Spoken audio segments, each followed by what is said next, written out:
오늘 본문의 말씀은 우리가 살아가는 삶의 자리에서 가정에서 어떻게 하는 것이 하나님의 성도답게 살아가는 모습인지를 보여주고 있습니다. 꼭 누구에게만 해당되는 게 아니라 이 말씀은 서로 바꿔서 아내에게 말하는 말도 남편에게, 또 남편에게 하는 말도 아내에게 서로 이렇게 생각하면 좋지 않을까 하는 생각이 듭니다. 먼저 아내들에 대한 얘기를 한번 해보죠. 아내들아, 이와 같이 자기 남편에게 순종하라. 서로 그렇게 해야 된다고 보는데요. 우리 지구의 역사를 보면 두 가지 역사가 반복되고 있습니다. 하나는 좀 심하게 말하면 남존여비, 또 하나는 여존남비. 그런데 쉽게 말하면 남자가 주도권을 잡은 세대가 있었고 여자가 주도권을 잡은 세대가 있었는데, 역사 전체를 보면 남자가 오래 잡았을까요? 여자가 오래 잡았을까요? 우리 문화에서 볼 때는 남자가 오래 잡았을 것 같아. 근데 여자가 더 오래 잡았습니다. 그래서 다툴 다 좋은 말은 아닙니다. 누구는 존귀하고 누구는 좀 이렇게 비하해야 된다. 말이 안 되죠. 상호 존중해야죠. 지금 우리가 여성 상위 시대라고 그래요? 남성 상위 시대라고 그래요? 남성 상위 시대라고 그래요? 여성 상위 시대라고 합니다. 물론 고급 공무원들 프로테지는 남자들이 압도적으로 많이 있긴 하지만, 그래도 어떤 실제 우리 모든 삶의 자리에서는 누가 더 세다 그래요? 여자가 더 세다 그럽니다. 그 웃기는 말이죠. 누가 센 게 어디 있어요? 서로 다 존중받아야 되고 서로 세야죠. 근데 하여튼 뭐라고 주문하고 있냐면 뭐 해라? 순종하라 그 말입니다. 순종하라. 왜냐하면 순종해야 될 이유를 이렇게 말하고 있어요. 혹시 그 남편이 하나님의 말씀을 순종하지 않는 사람, 다시 말해서 아직 구원 백성이 아니라는 거지요. 교회를 안 다니는 사람이라고 할지라도 말로 만비하지 않고 아내의 그 기가 막힌 순종의 행실을 보면서 야, 감동이다. 내가 교회를 다니는 사람은 아니지만 나도 저 아내를 보니 교회를 다녀야 되겠네. 나도 구원받은 사람은 좀 뭔가 다르니 나도 구원받은 사람이 한번 돼볼까?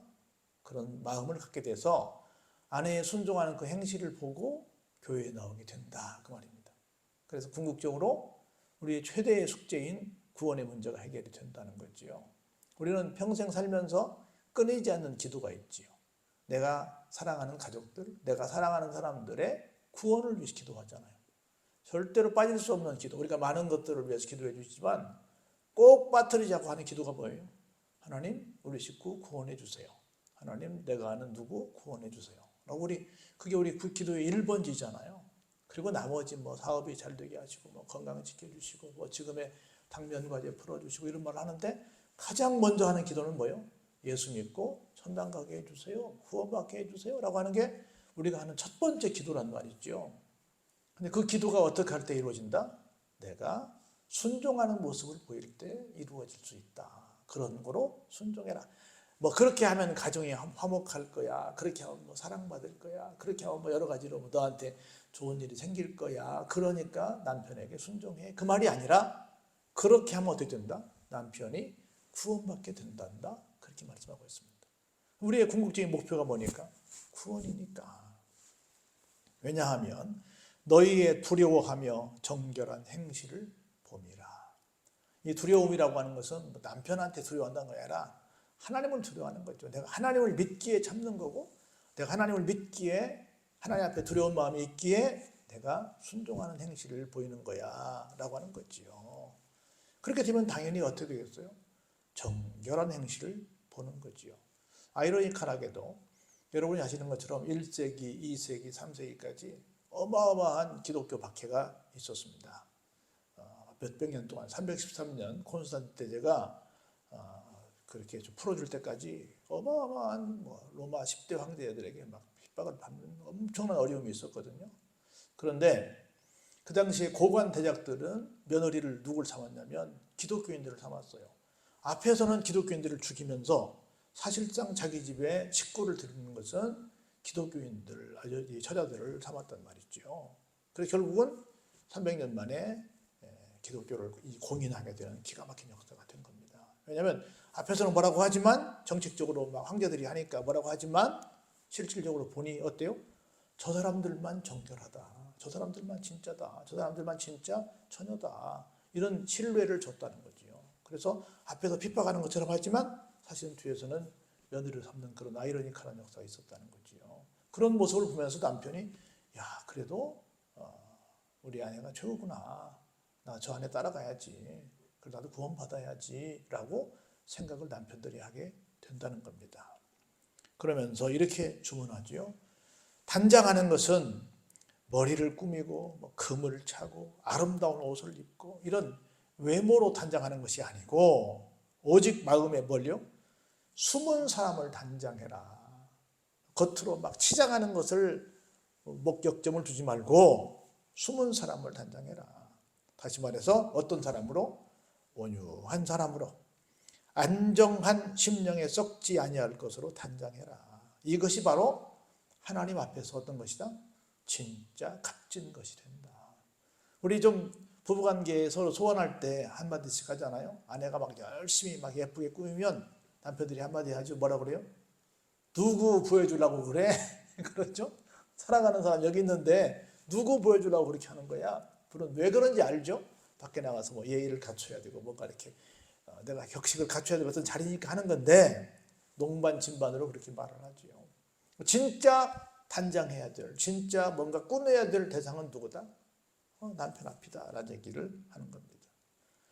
전에 하나님께 소망을 두었던 거룩한 부녀들도 이와 같이 자기 남편에게 순종함으로 자기를 단장한 적이 있다. 이것은 지금 내가 말하는 것이 아니라 옛날 성경에 보면 그런 양반들이 있었다. 그래서 그 양반들이 역사에 남는 남편 앞에서 순종을 했고 남편에게 정말 큰 힘이 되는 온전한 부인의 삶을 산 그런 사람들이 있다. 그러면서 이렇게 소개합니다. 누구요? 아브라함의 아내 사라를 소개해요. 사라가 아브라함 자기 남편을 뭐라고 불렀어요? 주라 칭해서 순종했습니다. 저는 그 얘기 별로 들어본 바가 없는데 제가 아는 그 목사님들 부부들 이렇게 보면 항상 좀 이건 국문학적으로 말이 안 되는데 누가 있든 없든 간에 사모님이 우리 목사님 막 그러고 우리 목사님을 향해서 막 존칭을 막 쓰는 아무 앞에서나 이렇게 하는 걸 보면서 저건 좀 예의 범절에 좀 어긋난다 이렇게 해서 좀 지적을 했던 적이 많이 있었는데 그래도 막 그렇게 하는 이 목사님 사모님들을 많이 뵀어요. 근데 여기서 보니까 지금 아브라함과 사라의 모습을 보는 거야. 막 그렇게 하고 있는 걸 보는 거예요. 너희는 선을 행하고 아무 두려운 일에도 놀라지 아니하면 그의 딸이 된 것입니다. 이것을 뭐라고 한다? 선을 행하는 것이다.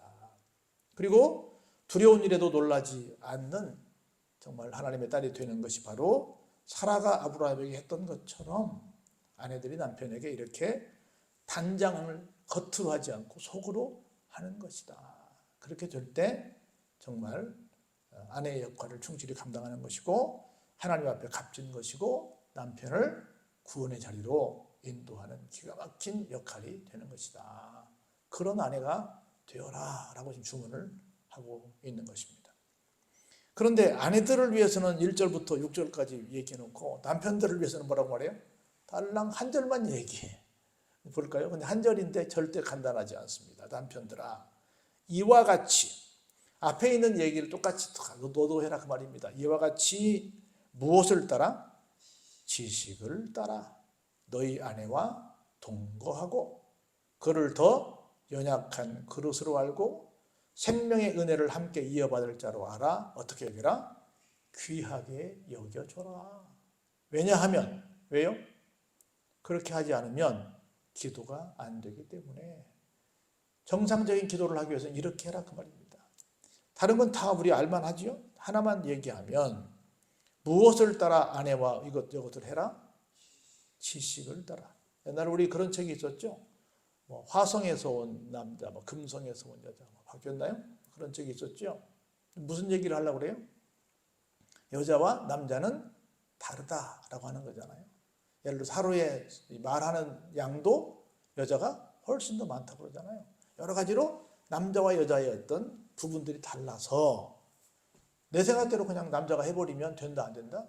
안 된다. 그래서 뭐 해라? 배워라. 그럼 우리 그런 얘기 하잖아요. 아내를 남편을 서로 뭐라고 불러요? 여보 당신 말고 배우자라고 하잖아요. 배우자. 서로에 대해서 뭐 해야 돼? 배우자. 끝없이 배우자. 배워서 이런 양반이 이 양반이 이런 양반이구나. 저 양반이 저런 양반이구나. 이걸 배워서 그것을 따라 살자. 그것을 따라 동거하고 그것을 따라 연약한 그릇이구나. 생명의 은혜를 함께 이어받을 사람이구나. 나는 그 뉴스 중에 한 번씩 이런 얘기 나오면 참 치사하다고 봐요. 이 말이 없어져야 한다고 생각이 드는데 여자들이 성차별 없앱시다 이렇게 말하는데 난 성차별은 이상한 말 같지만 있어야 된다고 봐요. 예를 들어서 여자들은 어려운 일, 무서운 일, 힘든 일은 하면 돼요? 안 돼요? 안 되지. 그건 차별이 아니고 보호지. 그걸 차별이라고 하면 되겠어요? 보호하는 것을 차별이라고 하면 돼요. 그래서 여자도 군대 가라. 물론 여군이 할 일이 있긴 합니다. 근데 무조건 가라. 이건 좀 남자들 치사한 것 같아. 여자들은 남자들이 지켜주고 해야지 남자가 군대 가니까 여자도 가라. 이게 유치한 것 같아 내가 볼 때는. 이렇게 여러 가지로 할 때 보면 막 남자 여자도 똑같이 해야 돼. 난 남자로서 굉장히 좀 자존심 상하는 얘기예요. 여기 그랬잖아. 여자는 어떻다고요? 연약한 그릇이라고. 연약한 그릇이니까 지켜줘야지. 근데 그걸 여자들은 왜 우리도 강한데 우리도 할 수 있는데 왜 차별합니까? 이렇게 말하면 우습고 여자가 할 일이 있고 남자가 할 일이 있죠. 당연히 나눠서 해야지. 서로 보완을 해줘야지. 나도 할 수 있어. 너도 할 수 있어. 그러면 하나님이 뭐하러 그러면 여자 남자를 새로 별도로 만들어 놨겠어요? 서로 할 일이 있으니까 여자 남자를 만들어 놨지. 그 이상한 거. 차별을 안 하겠다는 거 그 말은 뭔 말인지 이해가 되는데 하나님이 만드신 목적이 있잖아요. 그 목적대로 서로 존중하고 살아야지. 나는 이거 하니까 너는 못하니까 넌 나쁘고 너는 훌륭하고 이것도 안 된다는 거죠. 무엇을 하든 서로 하는 것을 존중해주고 해야지. 그렇다고 막 여자들한테 이것저것 다 해라. 그것도 내가 볼 때는 남자로서는 좀 할 말은 아니다 싶은 거예요. 이렇게 세상이 좀 이상해져서 이 말이 좀 조심스럽게 들릴 수도 있긴 한데 그렇게 누구를 차별하고 무시하고 그러면 안 된다는 거야. 그럼에도 불구하고 좀 서로가 거들어줄 것은 거들어주는 사람이 되자는 거죠. 너도 해라. 그건 좀 너무 인정거리가 없다는 거죠. 그렇게 서로 배려하고 살 때 우리는 뭐 하게 된다? 기도하게 된다는 겁니다. 할렐루야. 그렇지 않으면 뭐가 안 나와요? 기도가 안 나오죠. 기도가 안 나온다고 기도가 막힌다고 그랬잖아요. 끊임없이 뭐 하자? 우리는 비단 부부만이 아니라 서로에 대해서 뭐 해야 돼요? 배워야 돼요.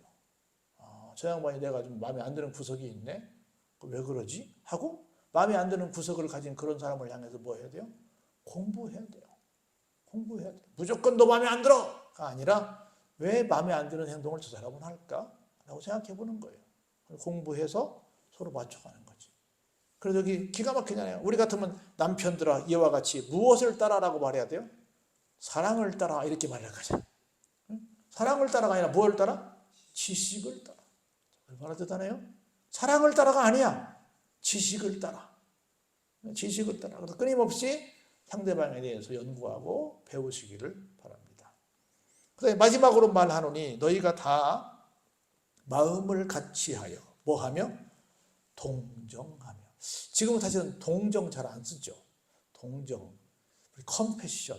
근데 동정하며 형제를 사랑하며 또 동정하고 비슷한 말이 뭐예요? 불쌍히 여기는 거지.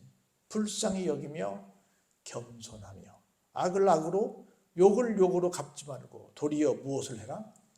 복을 빌어줘라는 거죠. 이것을 하기 위해서 뭐 해요?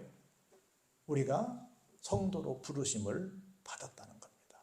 그렇게 할 때 복을 계속해서 이어받게 된다는 거예요. 서로에 대해서 우리가 어때요? 마음을 같이 하고 동정하고 형제를 사랑하고 불쌍히 여기고 겸손하고 악을 악으로 욕을 욕으로 갚지 않는 삶을 살 때 계속 끊임없이 이어지는 복을 받게 된다는 겁니다. 그러므로 생명을 사랑하고 좋은 날 보기를 원하는 자들은 어떻게 살아라? 같이 보시죠. 혀를 금하여 악한 말을 그치며 그 입술로 거짓을 말하지 말고 악에서 떠나 선을 행하고 화평을 구하며 화평을 따르라. 아멘. 우리가 대부분 무엇 때문에 싸워요? 말 때문에 싸우잖아요. 말. 악한 말 때문에. 그래서 생명을 사랑하고 좋은 날, 다시 말해 구원받아 상급받기를 원하면 뭐예요? 혀를 금하고 거짓을 말하지 말라고 말씀을 합니다. 악에서 떠나 선을 행하고 항상 무엇을 구해요? 어떻게 하면 화평한 삶을 살 수 있을까? 왜냐하면 주의 눈은 그런 사람을 누구라고 불러요? 의인이라고 불러요. 의인을 향하시고 그의 귀는 의인의 간구에 기울이시되 주의 얼굴은 악행하는 자들을 어때요? 대하신다는 말은 아주 무섭게 노려보신다는 겁니다. 우리가 어떻게 살 것이냐라고 생각을 하는 게 굉장히 필요합니다. 우리 한 줄만 더 보고 맞춰볼까요? 또 너희가 열심으로 선을 행하면 누가 너희를 해하리요. 열심으로 선을 행하면 나를 해칠 사람이 있다 없다? 없다는 거예요. 열심히 선을 행하면. 여러분들 우리 좀 별로 기억하고 싶지 않은 과거지만 LA 폭동 사건 났을 때 있었잖아요. 근데 그때 엉뚱하게 피해가 우리 교포들이 많이 당했잖아요. 그런데 그때 우리 교포들을 그 흑인들이 와서 지켜준 그런 상가도 있었다고 그러잖아요. 어떻게 했더니 평상시에 그들을 섬겼더니 이런 일들이 얼마든지 있을 수 있다는 거지요. 그래서 내가 선을 행하면 반드시 누군가가 나를 도울 수 있을 것이다 그 말입니다. 여러분 그런 얘기 들어보셨을 거예요. 어떤 한 할머니가 버스를 기다리고 이렇게 길가에 서 있었는데 하필 그날따라 비가 추적추적 왔어요. 근데 버스 정류장 가까이에 농빵집이 있었어요. 장농을 파는 집이 있었는데 그 농빵 사장님이 가보니까 어머니 같고 연세 높으신 분이 비 오는데 차는 안 오고 계속 거기서 서 계시니까 좀 딱했어요. 어르신 여기 들어와 계시다가 버스 오면 제가 알려드릴 테니까 그때 버스 타시고 가세요. 거기 추운데 서 계시지 마시고 잠깐 들어와 계시지요 해서 들어오게 했어요. 그냥 노인이 좀 이렇게 딱하게 보이니까 그렇게 해서 갔어요. 시간이 한참 흘렀습니다. 얼마 그렇게 흘렀는데 어느 회사에서 전화가 왔어요. 어느 농빵집이지요? 예, 그렇습니다. 주문 좀 하려고요. 예, 어디로 보내드리면 돼요? 얼마나 살라는데요? 그 농집 거 다 삽시다. 그리고 더 주문 좀 합시다. 어딘데요? 그러더니 그 양반이 그 할머니가 큰 대기업의 회장 엄마였어요. 그래가지고 내가 이후에는 장농은 전부 다 그 농빵집에 살리라 해가지고 아주 속된 말로 뭐가 났어요? 대박이 났어요. 나는 그냥 어머니 같아서 그 할머니 잠깐 좀 여기 들어와 계세요 라고 앉아서 좀 쉬시게 해드린 것 뿐인데 내가 돈 들어간 것도 아니고 그냥 잠깐 한쪽에 이렇게 앉혀드려서 차 오는 것만 보고 차만 잡아드린 것 뿐인데 그걸 그 어머니와 아들은 굉장한 감동을 받은 거예요. 그 선을. 그래서 그걸 그렇게 갚은 거예요. 그냥 준 것도 아니고 어차피 살 거니까. 그래서 나도 모르는 새에 내가 어떤 선을 행하면 그것이 훗날 대단한 우리가 그걸 기대하고 하는 건 아니지만 그 사람이 그 기대하고 했겠어요. 그냥 했지. 그런데 선으로 하나님께서 갚아 주신다는 겁니다. 그러나 의를 위하여 고난을 받으면 복이 있는 자니 그들이 두려워하는 것을 두려워하지 말며 근심하지도 말라. 항상 이런 일을 하다 보면 의의를 행하는 것이기 때문에 때로는 그래도 고난을 받을 수 있어요. 그러나 두려워하지 말고 근심하지 말고 끝까지 하나님의 말씀이니까 선을 행하라고 그러니까 순종하라고 그러니까 기도가 막히지 않는 거라고 하니까 계속해서 복이 온다고 그러니까 누군가를 구원에 이르게 한다고 하니까 결국 나는 하리라 라고 하라는 겁니다. 너희 마음에 그리스도를 주로 삼아 거룩하게 하고 너희 속에 있는 소망에 관한 이유를 묻는 자에게 대답할 것을 항상 준비하되 뭘로 해라? 온유와 두려움으로 해라. 나는요 이 말씀이 너무너무 좋은 것 같아요. 볼까요? 그리스도를 주로 삼아 거룩하게 해라. 그 다음에 이런 앞에 있는 행동들을 쭉 하는 걸 보니까 사람들이 당신은 좀 별종입니다. 어떻게 해서 그렇게 살 수 있지요? 어떻게 그렇게 양보하고 배려하고 선을 행하고 그렇게 다른 사람을 섬기고 감동을 주고 다른 사람을 구원에 이르게 하고 정말 이어지는 복을 받고 참 어떻게 그렇게 대단한 삶을 사세요? 라고 누가 나한테 묻는단 말이죠. 그때 사실은 나는 예수를 믿는 사람이옵시다. 그리고 예수님을 통해서 나 이런 복을 받은 사람이요. 그래서 당신도 나처럼 이렇게 예수 믿고 이런 삶을 살았으면 좋겠소. 라고 하는 내가 받은 은혜에 대한 간증거리와 그 간증거리를 기반으로 한 그를 전도하고자 하는 어떤 전도의 메시지를 항상 뭐하고 있어라? 준비하고 있어라. 이게 전도 아니겠어요? 이게 전도라고 해요. 항상 뭐 할 준비하고 있어라? 전도할 준비하고 있어라. 이야, 대답할 것을 항상 준비하고 있어라. 와, 이 말씀 너무너무 중요한 거야. 대답할 걸 항상 준비하고 있어라. 우리 마지막 한 절만 보고 마칩니다. 오늘은 다시 16절 볼까요? 시작. 선한 양심을 가지라. 이는 그리스도 안에 있는 너희의 선행을 욕하는 자들로 그 비방하는 일에 부끄러움을 당하게 하려 함이라. 아멘. 이것은 이렇게 내가 다른 사람들에게 뭔가 대답할 것이 있을 정도의 뭔가 본이 되는 삶을 사는 것은 기본적으로 내가 어떤 마음을 갖고 있다? 선한 양심을 갖고 있다는 거죠. 선한 양심을 갖고 있다는 거죠. 그럴 때 하나님께서 보실 때 사람들이 볼 때 야, 정말 인정할 만한 믿음을 갖고 있는 사람이구나. 그리고 도리어 나를 비방하는 사람들이 역전이 돼서 어떻게 해요? 그 사람들이 부끄러움을 당하게 되는 결과를 갖고 오는구나. 최후의 승자는 누구다? 내가 되는구나. 이것을 우리에게 말씀해 주고 있는 겁니다. 그래서 우리가 이런 좀 다른 사람들을 생각하고 다른 사람을 배우고 배려하고 섬기는 이런 삶을 살 때 우리의 삶의 자리가 더욱더 윤택해지고 행복해지리라 믿습니다. 이런 믿음을 갖는 우리 모두가 되기를 주의 이름으로 축원합니다.